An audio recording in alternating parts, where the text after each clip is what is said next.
है। बिहार चुनाव के नतीजे आज है और पल पल की अपडेट इंडिया न्यूज आप तक पहुंचाएगा और ग्राउंड जीरो पर भी हमारे एक बड़ी टीम जो है वो मौजूद है जो आप तक एक एक और सटीक जानकारी पहुंचाएगी। तो ये बड़ी खबर, कुछ ही मिनटों का समय, 15 मिनट का समय है और 15 मिनट के बाद रुझान आने शुरू हो जाएंगे और जैसे जैसे दिन ढलता जाएगा ये रुझान नतीजों में भी तब्दील होते हुए नजर आएंगे। लेकिन सबसे पहले सबकी निगाहें टिकी हुई है कि जब 15 मिनट के बाद पहला रुझान आता है तो आखिर देखना यही होगा कि रुझान क्या सामने आता है। लेकिन उससे पहले तस्वीरें भी हम लगातार आपको दिखा रहे हैं। पूजा पाठ का दौर, कहीं मिठाइयां बन रही है, कहीं दावत की तैयारी हो रही है, कहीं पोस्टर के जरिए देखिए मैसेज देने की कोशिश। टाइगर अभी जिंदा है, यानी कि नीतीश कुमार को लेकर ये कहा गया कि टाइगर अभी जिंदा है और घंटों का इंतजार। देखिए एक और यहाँ पर पोस्टर, घंटों का इंतजार और एक बार फिर से सुशासन सरकार। तो क्या एक बार फिर से नीतीश सरकार बिहार में? और इसी के साथ ही क्योंकि एक तरफ देखिए एनडीए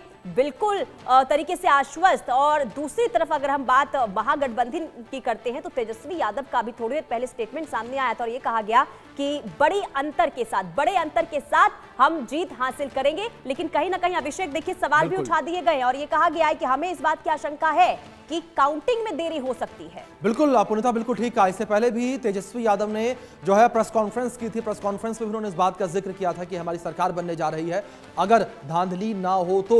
उन्होंने सरकार बनने का दावा तो किया लेकिन साथ साथ उन्होंने इस बात को भी जोड़ा कि अगर धांधली ना हो तो हमारी सरकार बनेगी। लेकिन इस बीच अपडेट लगातार हम अपने दर्शकों तक पहुंचा रहे हैं। करीब 15 मिनट का समय बचा हुआ है। इंडिया न्यूज पर यह मेगा कवरेज लगातार जारी है और 15 मिनट के बाद पहले रुझान आने शुरू होंगे। इस बीच एक और बड़ी खबर है, बिहार विधानसभा चुनाव के नतीजों को लेकर ये बड़ी अपडेट, बड़ी खबर सामने आई है। मतगणना पर तेजस्वी यादव का ये बयान सामने आया और ये बड़ी खबर है। तेजस्वी यादव का बयान मतगणना को लेकर सामने आया है। हम बड़े अंतर से जीत रहे हैं, तेजस्वी यादव ने कहा है ये। तो तेजस्वी यादव का बड़ा बयान निकलकर सामने आया मतगणना को लेकर। साथ ही कहा कि हमें शक है कि मतगणना में देरी हो सकती है। तो लगातार जीत का दावा तो किया जा रहा है लेकिन साथ ही साथ ये भी कहा जा रहा है कि हमें शक है कि धांधली हो सकती है, हमें शक है कि मतगणना में देरी हो सकती है। पुनीता देखिए, गौर करने वाली बात यह है कि महागठबंधन लगातार ये दावे तो कर रहा है कि हमारी जीत होगी, हमारी सरकार बनेगी, लेकिन लास्ट में एक डिस्क्लेमर जो है वो भी नजर आ रहा है। यानी कि देखिए अगर जीत उनकी होती है फिर तो सब कुछ सही रहेगा, अगर जीत नहीं होती है तो फिर सवाल उठा दिए जाएंगे। और लगातार देखिए क्योंकि 2020 में भी हमने देखा था अब कई जगह चुनाव मतगणना के दौरान जब देरी देखने को मिली थी और इसी को लेकर देखिए तेजस्वी यादव यही कहते हुए नजर आ रहे हैं कि जीत तो हमारी होगी और बड़े अंतर के साथ जीत होगी अगर गड़बड़ी नहीं होती, यानी कि अगर काउंटिंग में देरी नहीं होती है। तो राहुल लाल जी, किस तरीके से आप ये तमाम चीजों को देख रहे हैं? क्योंकि देखिए हमेशा ये देखा जाता है, यानी कि अगर नतीजे पक्ष में आते हैं विपक्षी दलों के तो फिर तो सब ठीक है, अगर उनके पक्ष में नहीं आते हैं तो सवाल भी उठा दिए जाते हैं। उसकी तैयारी में देखिए अभी से शुरू हो गई है। पुनीता जी देखिए, ये बात तो हम लोग लगातार देख रहे हैं, लेकिन जो सबसे महत्वपूर्ण है, जैसा आपने भी अभी कहा कि 2020 के जब चुनाव परिणाम आ रहे थे तो अचानक से हम लोगों ने देखा था, चूंकि अब जो है कि ईवीएम से गिनती जो है कि 1-2 बजे तक में तो बहुत ज्यादा विलंब भी हो तब भी स्थिति काफी क्लियर हो जाती है। लेकिन देर रात तक गिनती चली थी 2020 के बिहार विधानसभा चुनाव में। हमें नहीं याद आ रहा कि इधर हाल फिलहाल में उसके पहले या उसके बाद कहीं पे इतना देर तक, और वो लगभग हमें लग रहा है कि 15-20 सीटों के आसपास, बाकी सारे सीटों के रिजल्ट जो है कि क्लियर हो गए थे, लेकिन 15-20 सीटों पे बिल्कुल कछुए की गति से जो है कि गिनती चल रही थी। तो हमें लग रहा है कि शायद उस पुराने जो परिणाम थे उसके आधार पर वो कुछ कहना चाह रहे हो। तो 10 बजे रात तक और एक चीज बिहार के चुनाव को लेके जो दर्शक भी देख रहे हैं, मैं 2015 और 2015 में भी बिल्कुल स्थितियां ऐसी आई कि 11-12 बजे तक में जो है कि वो एनडीए गठबंधन बिल्कुल % जीत की तरफ टीवी चैनलों पे दिखाई देने लगे। मैंने तो भारतीय जनता पार्टी में जो है कि मैंने मिठाई भी खा ली थी पुनीता जी। और फिर वो 2:30-3 बजे तक होते होते जो है ना वो परिणाम फिर से जो है कि बिल्कुल यूटर्न ले लिए।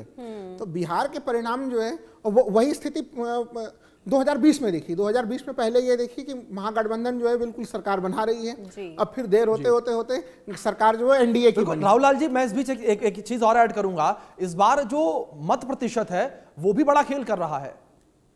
नहीं, आपने बिल्कुल सही कहा है। मत प्रतिशत का खेल जो है इस पूरे चुनाव में बिल्कुल बना हुआ है। अभी यही पुनीता जी से मैं बात भी कर रहा था कि यहाँ पे जो मुकाबला है बहुत कठोर मुकाबला है और इसमें 1-2-3% से ज्यादा का बड़ा अंतर होना बड़ा मुश्किल चीज है। और इतने बड़े राज्य में अगर इतने कठोर आमने सामने का मुकाबला हो, क्योंकि देखिए पिछले बार भी हम लोगों ने ये चीज देखा था अभिषेक जी, कि केवल जो अंतर था वो अंतर जो है वो 12,000 वोटों का अंतर था, यानी महागठबंधन के टोटल वोट और जो है एनडीए के टोटल वोटों में 2020 में वो अंतर था।